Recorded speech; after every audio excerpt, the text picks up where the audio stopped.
Assalamualaikum warahmatullahi wabarakatuh. Bismillahirrahmanirrahim. Asyhadu an la ilaha illallah wa asyhadu anna Muhammadar Rasulullah. Allahumma shalli ala sayyidina Muhammad wa ala ali sayyidina Muhammad. Sahabat sekalian, kemarin kita sudah bicara tentang ke pembacaan Al-Quran ya.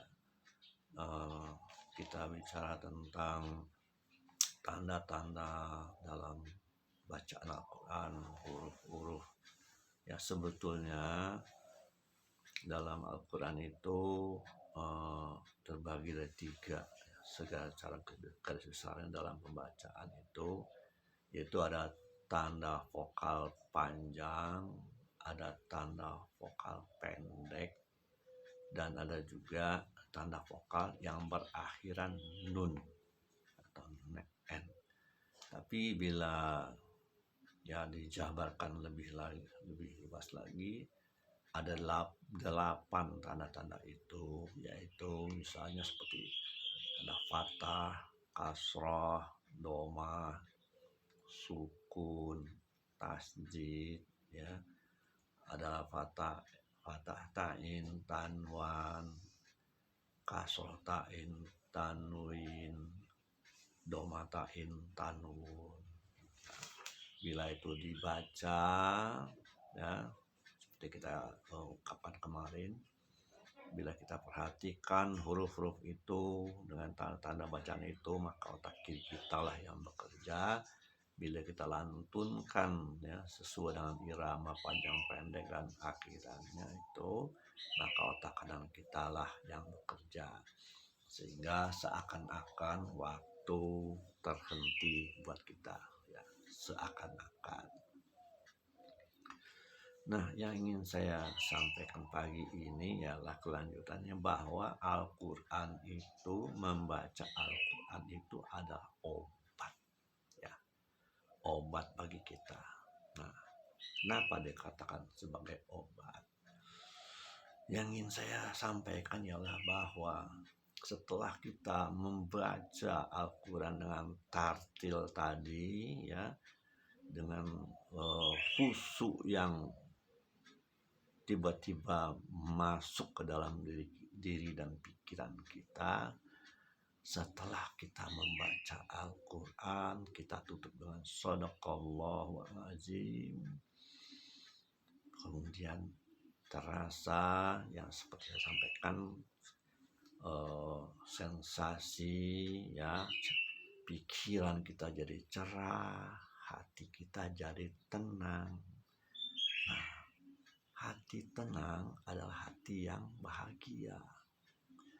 Ketika kita merasakan ketenangan, kebahagiaan, kedamaian itu, maka kelenjar pituitari di belakang kepala kita ini, di otak belakang ini, akan memproduksi hormon beta endorfin, yaitu yang disebut hormon kebahagiaan.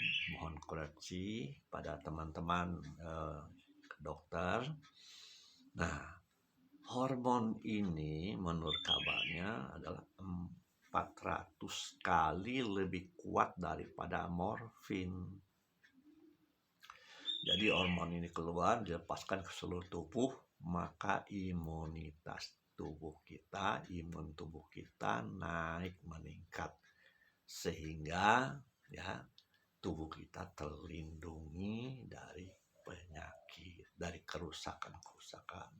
Karena hormon ini ya, menurut ceritanya ya, yang mengobati organ-organ tubuh kita yang mendapat gangguan.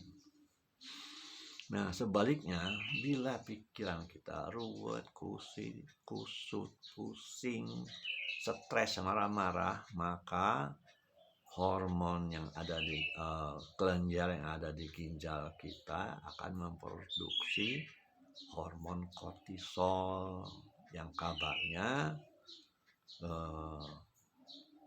racunnya kortisol itu lebih setara dengan racun ular berbisa. Nah, bila sehari saja kita 1 jam saja, sejam saja kita stres, marah-marah, ya, kesel, bingung, maka 5 jam imunitas tubuh kita menurun. Mohon koreksi para sahabat dokter, ya. 1 jam kita stres, kita bingung, kita kesel, ya. Nah, 5 jam, ya, imunitas kita turun. Mungkin bukan 1 jam, ya, maaf ya, mungkin kita kesel, marah, bingung, marah-marah terus sesaat, ya, 5 jam imunitas kita turun. Nah, kalau sehari, kalau 2 hari, kalau 3 hari stres, hanya timbul penyakit, ya. Itulah yang saya ingin sampaikan, bahwa Al-Quran itu adalah obat. Allah berikan obat, ya, dari membaca Al-Quran dengan turunnya hormon beta endorfin tadi. Nah, itulah yang kita sampaikan, bahwa Al-Quran itu sebagai obat. Tetapi ingat, ya, itu obat, bukan menyembuhkan, ya. Kesembuhan tetap dari Allah, ya. Itu saja. Kita tidak bisa mengatakan, wah, saya sudah baca, ada orang yang sudah baca Al-Quran segala macam, toh sakit juga, toh mati juga. Nah, disitulah Al-Quran ini maaf, sebagai obat, kesembuhan tetap dari Allah Subhanahu wa Ta'ala. Jadi itu yang ingin saya sampaikan, sahabat. Teruslah membaca Al-Quran dengan tartil, ya, dengan hati ikhlas, ya. Insya Allah pikiran kita tetap tenang, hati kita merasakan kenikmatan, nyaman dan bahagia, terhindar dari penyakit. Nah, apalagi ke akhir-akhir ini kita sedang dilanda pandemi. Nah, insya Allah dengan kalau menuruti kaidah-kaidah tadi, membaca Al-Quran, hati tenang, hormon beta endorfin mengalir ke seluruh tubuh dan tubuh kita terprotek. Imunitas tubuh kita menjadi tinggi. COVID, saya yakin sekali tidak akan bisa mengenai orang-orang yang sudah membaca Al-Quran seperti yang kita sebutkan tadi. Karena apa? Karena tubuhnya secara fisik sudah terprotek oleh hormon tadi. Tentu saja hakikatnya dari Allah. Demikian sahabat, teruslah membaca Al-Quran dengan istiqomah sampai nanti, ya, sampai akhir hayat kita lah, insya Allah, ya. Demikian sahabat sekalian, ya, saya akhiri. Sedikit banyaknya saya mohon maaf bila ada kesalahan. Kesalahan adalah milik saya, kebenaran mutlak hanyalah milik Allah Subhanahu wa Ta'ala. Wassalamualaikum warahmatullahi wabarakatuh.